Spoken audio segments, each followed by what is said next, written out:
If you would indulge me for a moment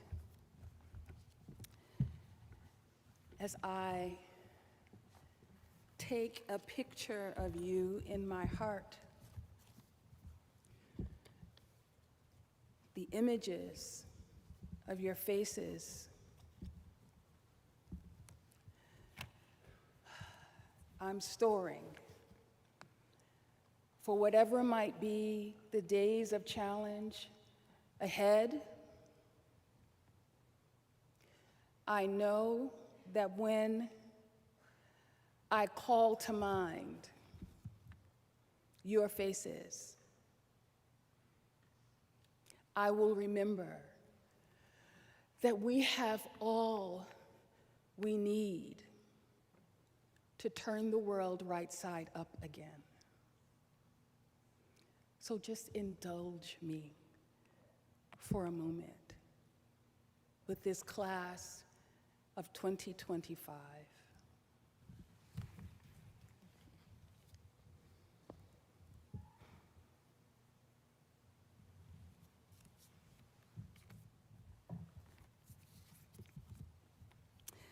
I give thanks also to all of your family, all that you have done, all that you have sacrificed, your prayers, your money, everything that you have done to make it possible for these scholars to sit where they sit and to begin to imagine what they will do. And to the Wake Forest family, to this community, to Dr. Wynn, to all of you, I give God thanks and praise for you. Graduation season is such a special time. Folks are filled with hope and memory, and I'm included in that, filled with hope and memory. And I have been remembering my amazing Aunt Doris. I talk about her a lot because of the impact that she has had on my life. And so I just want to share with you this morning from the subject of leading with love in the age of monsters, and from scriptures that are dear to my tradition, and scriptures that my Aunt Doris shared with me. My Aunt Doris was definitely not a warm and touchy-feely person. In fact, she never expressed a lot of emotion. In all of the years that I knew her, I never heard her say the words, "I love you," to anyone. She just lived it with her presence and with her actions. She was a perfectionist. You did not bring home a B or a C to my Aunt Doris. We used to call her El Excelente, behind her back, of course, because she was the original gangster. She could communicate with me just by lifting an eyebrow. I knew when I had said too much. I knew when it was time to sit down. I knew when it was time to shut up. She was a woman of few words. However, when she did talk, she usually had something to say that changed my perspective. So when it came time for me to go off to college, Aunt Doris called me to the kitchen table for a conversation. I learned so much at that kitchen table. And for a while, we sat in silence. She was the queen of loud silences. She just let me sit there in my feelings for a bit and said nothing. And she had a few torn pieces of paper and envelopes in her hand as we were sitting at the table, and she was folding them and unfolding them and refolding them again and just fiddling with these pieces of paper. And I looked closer at what she was folding, and they were the stubs from her disability support checks. It was as if the whole world stopped for me and I was hit with waves of emotion. I knew that whatever she was going to say was going to be important. And so she leaned in and she said, and I quote, "Don't be stupid."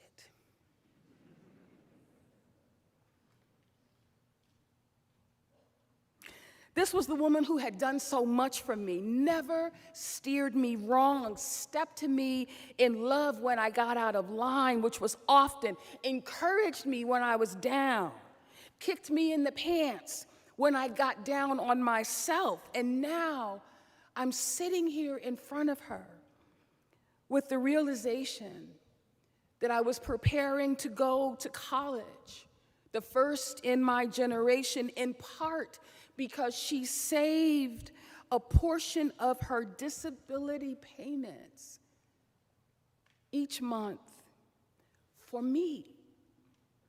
And I was overwhelmed, but not too overwhelmed to lean it a bit further into stupidity. Because I quickly recovered from my being overwhelmed, and I said, "But Aunt Doris, I'm not stupid. I was admitted into all of these colleges and universities, and I've won these scholarships, and I'm about to break a generational stronghold. I'm about to do something no one else in my family has ever done. I'm about to, and I'm about to, and I'm about to." And she said, "Mimi, here's how you finish that thought. I'm about to be stupid. I. If you think that God has moved heaven and earth, including my crusty old behind," that wasn't the word she used, but I'm editing. "For I, then you're about to be stupid. None of this that you are about to do is about you and you alone." So she pointed to the papers that were on the table. And she said, "This is how God uses us for something that is even bigger than us, for something that is about more than us, for something that will benefit more than us. So don't be stupid."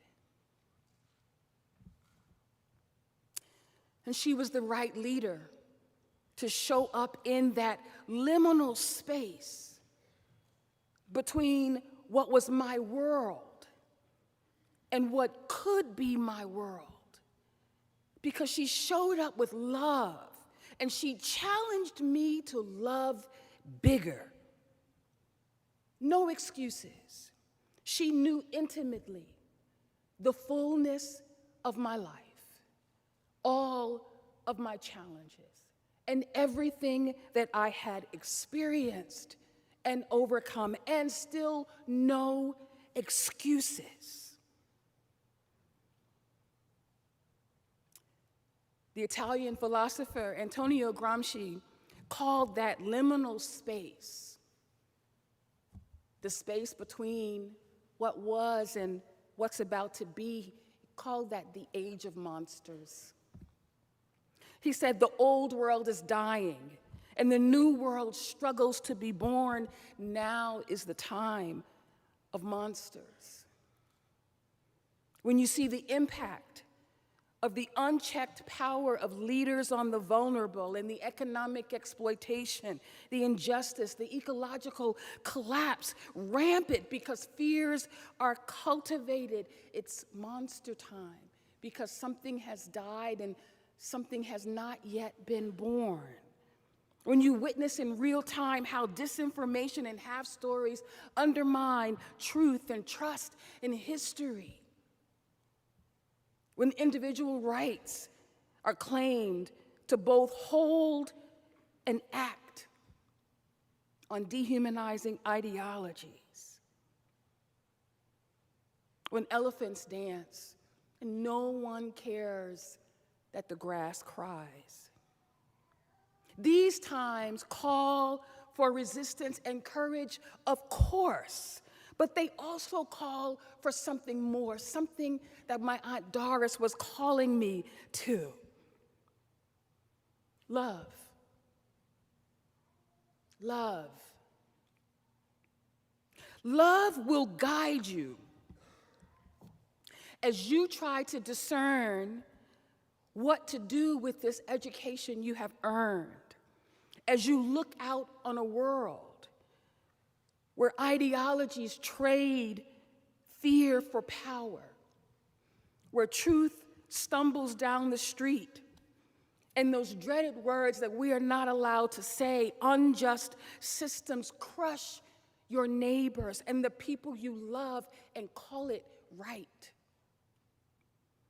Love will lead you to be a student of history, not just a consumer of what is right now.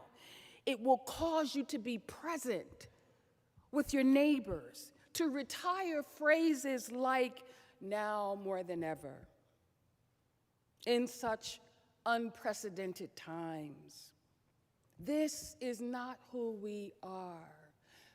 Retire those phrases, because our time is not uniquely broken. There is nothing more broken about the time we are living in right now than 25 years ago, and 50 years ago, and 75 years ago.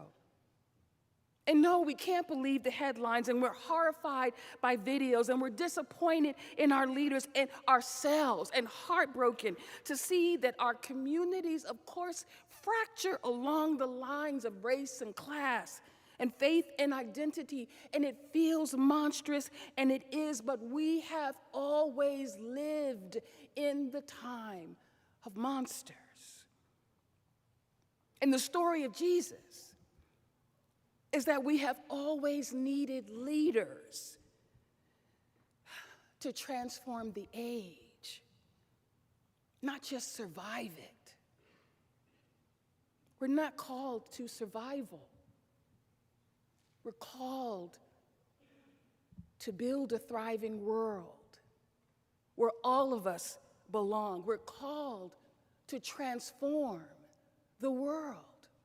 We're called to open ourselves to transformation.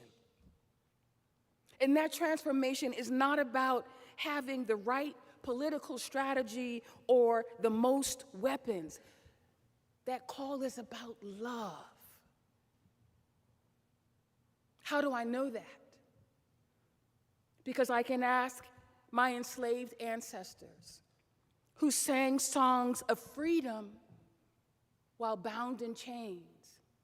And they didn't just sing for themselves.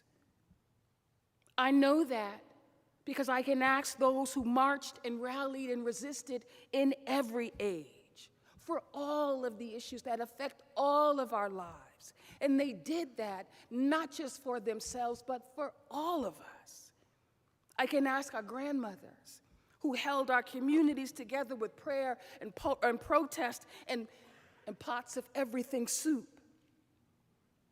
From the auction blocks to the burning crosses, from Japanese internment camps to forced separation at borders, from the Trail of Tears to mass incarceration, the powers of monsterhood have always been magnified when love and justice have been withheld. But in every age, love and joy has turned the tide. So I won't say to you what my Aunt Doris said to me, but I will call your attention to Jesus' words spoken in a liminal time. His words are situated in the context of a long goodbye in the Gospel of John, where he's preparing his friends to live and lead in the monstrous in-between times. And he says, I give you a new commandment, that you love one another. Just as I have loved you, love one another. That is our charge in every monstrous age, to lead with love. Love is our power, and the collective witness of my Aunt Doris and Thich Nhat Hanh and Vincent Harding and Martin Luther King and Sojourner Truth hover over us to remind us that love is not sentimentality.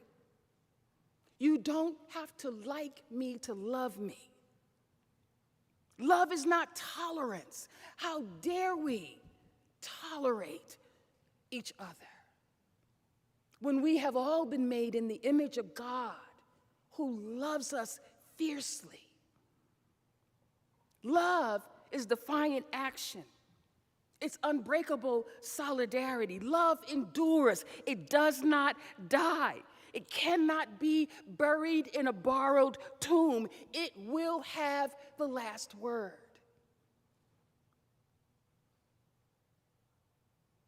To lead with love means to refuse to become what you fight against. Leading with love is the work of building and healing and protecting and connecting and bridging divides and telling unweaponized truths and reweaving the fabric of community until the fabric stretches for all of us.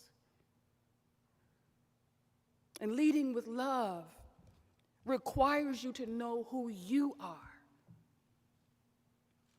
Jesus could lead with love, with vulnerability, because no one else could define him for him.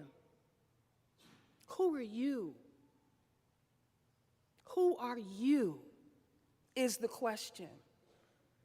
Leading with love means anchoring your identity not in your titles, not in platforms, but in the truth that you are made in the image of God and you are adored, and so is everyone else you set your eyes upon.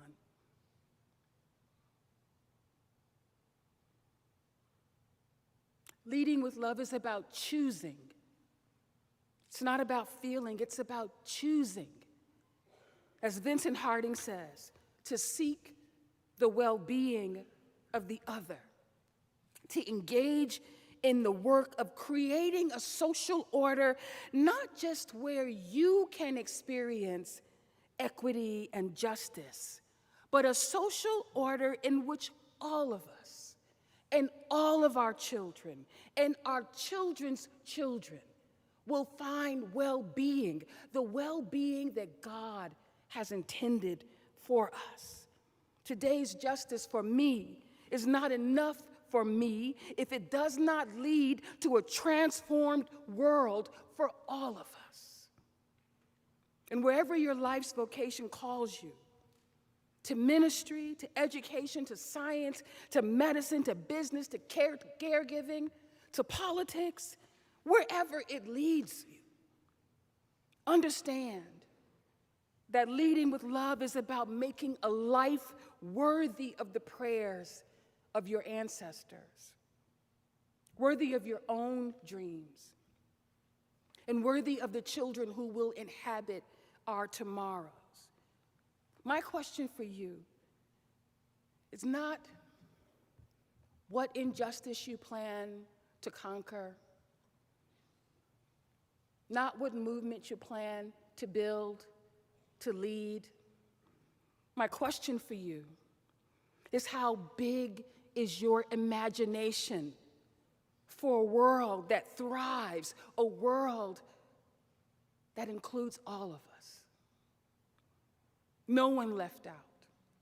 No one left behind. No one discarded. No one exploited. The prophet Ezekiel imagined that world as one where the streets of the city were filled with elders present and living among us and children playing among them. John the Revelator imagined that world as one where every tear is wiped away as a profound act of the healing presence of God. It seems implausible.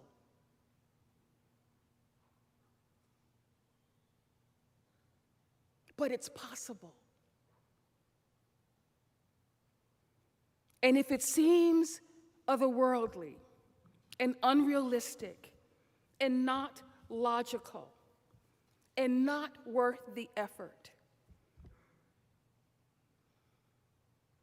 to live as if that world exists right now, in the here and now, where love is the social order, then I send you out with homework. The same homework that Jesus gave to his disciples.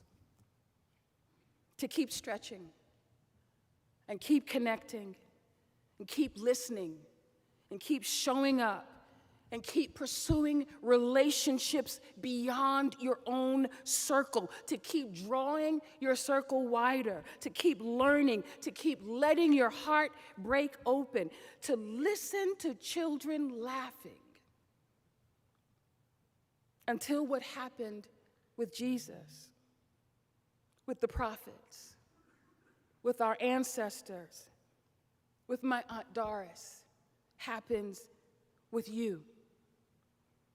That a love that seemed implausible and ridiculous for you becomes the only love that matters.